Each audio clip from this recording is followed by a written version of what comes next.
Hello everyone, welcome to study point account channel. Study point account চ্যানেলের এই ভিডিওতে আজ আমি তোমাদের সাথে শেয়ার করব আরপিএফ কনস্টেবলের বিগত বছরের প্রশ্ন। বিগত বছরের প্রশ্ন থেকে আমি 2019 সালে আরপিএফ কনস্টেবলের যে এক্সাম হয়েছিল সেখান থেকে এই প্রশ্নগুলো তোমাদের সাথে শেয়ার করব এবং এই বিগত বছরের প্রশ্নের সিরিজের হলো এটা আমার 7 নাম্বার ভিডিও। তো ভিডিও শুরু করার আগে তোমাদের কাছে রিকোয়েস্ট, ভিডিও ভালো লাগলে অবশ্যই লাইক করে দিও, শেয়ার করে দিও এবং চ্যানেলে নতুন হয়ে থাকলে চ্যানেলটিকে সাবস্ক্রাইব করে নিও। তো চলো শুরু করা যাক আজকের প্রথম প্রশ্ন, যে মহাভাষ্য গ্রন্থটি কার লেখা? মহাভাষ্য গ্রন্থটি কার লেখা? এটি কে লিখেছেন? এটি লিখেছেন পতঞ্জলি। পতঞ্জলি লিখেছেন মহাভাষ্য গ্রন্থটি। ভাস্কো ডা গামা ভারতের কোথায় প্রথম অবতরণ করেন? ভাস্কো ডা গামা ভারতের কোথায় প্রথম অবতরণ করেন? দেখো, ভাস্কো ডা গামা ভারতের প্রথম যেখানে এসেছিলেন তিনি সেটা হলো কালিকট বন্দর। কালিকট বন্দর, অপশন বি রাইট আনসার। এছাড়া কত সালে তিনি ভারতে এসেছিলেন? সেক্ষেত্রে হবে 1498 সালে। এবং সেই সময় কালিকটের রাজা কে ছিলেন? কালিকটের রাজা ছিলেন জামোরিন। জামোরিন ছিলেন কালিকটের রাজা। জামোরিন ছিলেন কালিকটের রাজা। নেক্সট, দমন ও দিউ এর সীমারেখা ভারতের কোন রাজ্যের সাথে মিলিত হয়েছে? অর্থাৎ ভারতের কোন রাজ্য দমন ও দিউ এর সাথে সীমানা শেয়ার করে? এটা করে গুজরাট। গুজরাট করে। দমন ও দিউ এর সীমারেখা ভারতের কোন রাজ্যের সাথে মিলিত হয়েছে? এটা হলো গুজরাট। গুজরাটের সাথে মিলিত হয়েছে। মহাত্মা গান্ধী জাতীয় গ্রামীণ কর্মসংস্থান গ্যারান্টি প্রকল্পে ন্যূনতম কত দিনের কর্মসংস্থান প্রদান করা হয়? মহাত্মা গান্ধী জাতীয় গ্রামীণ কর্মসংস্থান গ্যারান্টি প্রকল্পে ন্যূনতম কত দিনের কর্মসংস্থান প্রদান করা হয়? ন্যূনতম 100 দিনের যে কর্মসংস্থান সেটা প্রদান করা হয়, তাহলে 100 দিন।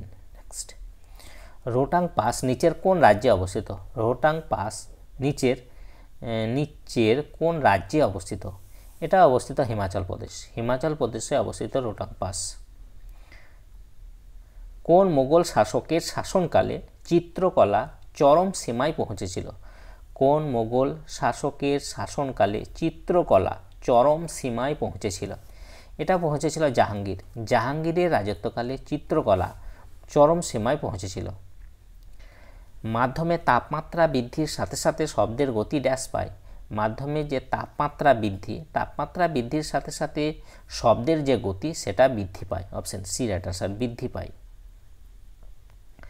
নিচের কোন গ্রন্থি ইনসুলিন উৎপন্ন করে? নিচের কোন গ্রন্থি ইনসুলিন উৎপন্ন করে? দেখো, ইনসুলিন উৎপন্ন করে অগ্নাশয়। অগ্নাশয় ইনসুলিন উৎপন্ন করে। Option C right answer. মহিলাদের মধ্যে কোন সেক্স ক্রোমোজোমটি পাওয়া যায়? মহিলাদের মধ্যে কোন সেক্স ক্রোমোজোমটি পাওয়া যায়? এটা হলো XX। মহিলাদের মধ্যে যে সেক্স ক্রোমোজোম সেটা হলো XX chromosome. Reserve bank of India কোন বছরে অ্যাসেট অ্যাডজাস্টমেন্ট সুবিধা চালু করেছিল? রিজার্ভ ব্যাঙ্ক অফ ইন্ডিয়া কোন বছরে অ্যাসেট অ্যাডজাস্টমেন্ট যে সুবিধা সেটা চালু করেছিল? এটা করেছিল 2000 সাল। 2000 সালে রিজার্ভ ব্যাঙ্ক অ্যাসেট অ্যাডজাস্টমেন্ট সুবিধা চালু করেছিল। চিতোরে বিজয় স্তম্ভ কে প্রতিষ্ঠা করেন? চিতোরে যে বিজয় স্তম্ভ সেটা কে প্রতিষ্ঠা করেন? এটা প্রতিষ্ঠা করেছিলেন রানা কুম্ভ। রানা কুম্ভ চিতোরে বিজয় স্তম্ভ প্রতিষ্ঠা করেন। ডান্ডিয়া রাস কোন রাজ্যের ঐতিহ্যগত লোকনৃত্য? ডান্ডিয়া রাস কোন রাজ্যের ঐতিহ্যগত লোকনৃত্য? এটা হলো গুজরাটের লোকনৃত্য। গুজরাটের লোকনৃত্য হলো ডান্ডিয়া। মানুষের কান ড্যাশ এর বেশি ফ্রিকোয়েন্সি সহ শব্দ শুনতে পায় না। মানুষের যে কান সেটা ড্যাশের থেকে বেশি ফ্রিকোয়েন্সি সহ শব্দ শুনতে পায় না। এটা হলো 20 কিলোহার্টজ। 20 কিলোহার্টজের ফ্রিকোয়েন্সি হলে তার সেই শব্দ শুনতে পায় না। মানুষের কান যে শব্দ মানে শ্রুতিগোচর যে শব্দ তার যে ফ্রিকোয়েন্সি সেটা হয় 20 থেকে 20,000 হার্টজের মধ্যে হলে সেটা শুনতে পায়। 20 থেকে 20,000 হার্টজের মধ্যে হলে সেটা শুনতে পায়, আর তার বেশি হলে শুনতে পায় না। নেক্সট, লাই হারোবা উৎসব কোন রাজ্যে পালিত হয়? লাই হারোবা যে উৎসব সেটা কোন রাজ্যে পালিত হয়? এটা পালিত হয় মণিপুর। মণিপুরে পালিত হয় লাই হারোবা উৎসব। হর্ষঙ্ক বংশের প্রতিষ্ঠাতা কে ছিলেন? হর্ষঙ্ক বংশের প্রতিষ্ঠাতা কে ছিলেন? হর্ষঙ্ক বংশের প্রতিষ্ঠাতা ছিলেন বিম্বিসার। বিম্বিসার ছিলেন হর্ষঙ্ক বংশের প্রতিষ্ঠাতা।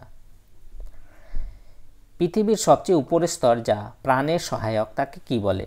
পৃথিবীর সবচেয়ে যে উপরের স্তর যা প্রাণের সহায়ক তাকে কি বলে? তাকে বলা হয় লিথোস্ফিয়ার। লিথোস্ফিয়ার। কোবরা, কোবরা নয়, কোরবা হবে, কোরবা। কোরবা যে কয়লা খনি সেটা কোন রাজ্যে পাওয়া যায়, মানে দেখতে পাওয়া যায়? কোরবা কয়লা খনি কোন রাজ্যে দেখতে পাওয়া যায়? এটা দেখতে পাওয়া যায় ছত্তিশগড়। ছত্তিশগড়ে দেখতে পাওয়া যায় কোরবা কয়লা খনি। জাম্পিং এর ক্রিয়াটি মূলত নিচের কোন খেলার সাথে জড়িত?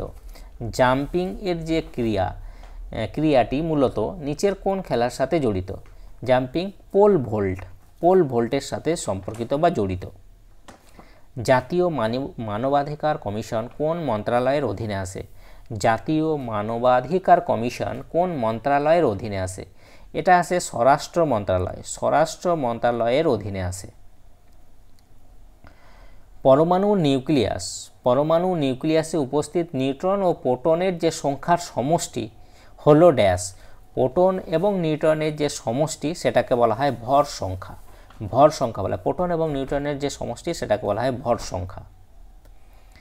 নিম্নের কে দশম শিখ গুরু ছিলেন? নিম্নের কে দশম শিখ গুরু?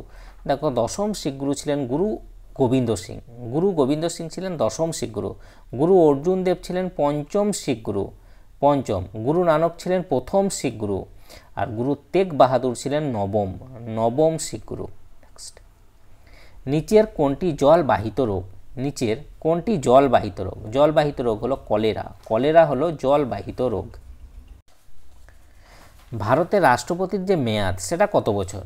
ভারতের রাষ্ট্রপতির মেয়াদ কত বছর? দেখো, রাষ্ট্রপতির মেয়াদ হলো 5 বছর। Option C right answer. 5 বছর হলো ভারতের রাষ্ট্রপতির মেয়াদ। ব্যাফিন দ্বীপ নিচের কোন মহাদেশে অবস্থিত? ব্যাফিন দ্বীপ নিচের কোন মহাদেশে অবস্থিত? ব্যাফিন দ্বীপ অবস্থিত উত্তর আমেরিকা মহাদেশে। উত্তর আমেরিকা মহাদেশে ব্যাফিন দ্বীপ অবস্থিত। নিচের কোন শাস্ত্রীয় নৃত্য হিন্দুস্তানি সঙ্গীতের উপর ভিত্তি করে তৈরি? নিচের কোন শাস্ত্রীয় নৃত্য হিন্দুস্তানি সঙ্গীতের উপর ভিত্তি করে তৈরি? এটা হলো কত্থক। কত্থক যে ক্লাসিক্যাল ডান্স সেটা হিন্দুস্তানি সঙ্গীতের উপর ভিত্তি করে তৈরি। পিচ শব্দটি কোন খেলার সাথে সম্পর্কিত? পিচ শব্দটি কোন খেলার সাথে সম্পর্কিত? দেখো, পিচ ক্রিকেটের সাথে সম্পর্কিত। ক্রিকেটের সাথে সম্পর্কিত পিচ শব্দটি। সমস্ত গ্রহ সূর্যের চারিপাশে ড্যাশ কক্ষপথে ঘোরে।